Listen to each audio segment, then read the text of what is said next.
मैदे का अल्सर क्यों होता है, इसकी क्या वजूहत हैं, ये बताएंगे आपको वीडियो में। वीडियो के आगे बढ़ने से पहले आप मेरा चैनल सब्सक्राइब करें ताकि अच्छी अच्छी वीडियो से आप फ़ायदा हासिल कर सकें। कुछ लोग ये समझते हैं कि कुछ खाने से, फास्ट फूड खाने से, या जो आप गोश्त वगैरह या जो मुख्तलिफ किस्म के खाने खाते हैं उसकी वजह से आपको जो मैदे का अल्सर है वो होता है। कुछ ऐसी वजूहत नहीं, आपको इसकी वजूहत बताता हूँ, फिर इलाज भी बता देता हूँ।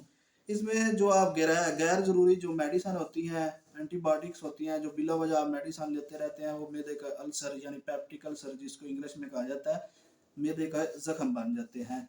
ये मैदे के ज़ख्म इसलिए बनते हैं, जो खुराक हद से ज़्यादा आप खाते हैं, ठूस ठूस कर खाते हैं, जो फास्ट फूड या पकौड़ा समोसा या टिक्का कबाब, कुछ ऐसे मसाला जात होते हैं बाज़ार से जो आप चीज़ें इस्तेमाल करते हैं वो गैर ज़रूरी होती हैं, जिनकी वजह से आपके जो है मैदा में पेप्टिक अल्सर आ सकता है। इसके साथ अगर आप इसको ठीक करना चाहते हैं तो सब्ज़ पत्तों वाली सब्जियों का इस्तेमाल करें, अच्छी अच्छी ग़िज़ा का इस्तेमाल करें, क्योंकि कुछ ऐसी चीज़ें खाने की वजह से, कुछ ऐसी जो आप खुराक इस्तेमाल करते हैं उसकी वजह से आपके मैदा में ज़ख्म हो जाते हैं। वो पेप्टिक अल्सर को ठीक करने के लिए आपके जिस्म को चाहिए कि विटामिन्स और जो कसीर तादाद में एंटीबायोटिक्स चीज़ें होती हैं यानी एंटीबैक्टीरियल चीज़ें होती हैं वो चाहिए।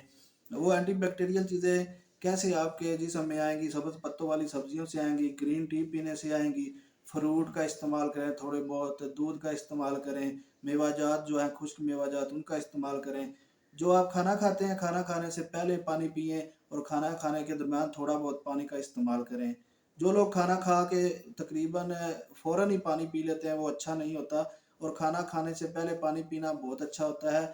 खाना खाने के बाद फ़ौरन लेट जाना या बैठे रहना अच्छा नहीं होता। आप खाना खा के पैदल वॉक करें, उसकी वजह से आपके जिस्म के अंदर जो मुख्तलिफ किस्म के बैक्टीरिया मौजूद होते हैं वो ख़त्म हो सकते हैं। इसकी वजह से आपके पेप्टिक अल्सर जो है वो उसमें कमी आ सकती है। ये कुछ वजूहत और पेप्टिक अल्सर को ख़त्म करने के लिए तरीके मौजूद थे, क्योंकि आपका जो मैदा है, आपके जो मैदा की चीज़ें हैं या आप खुराक जो हज़म करते हैं, मैदा अच्छा रखना बहुत ज़रूरी है।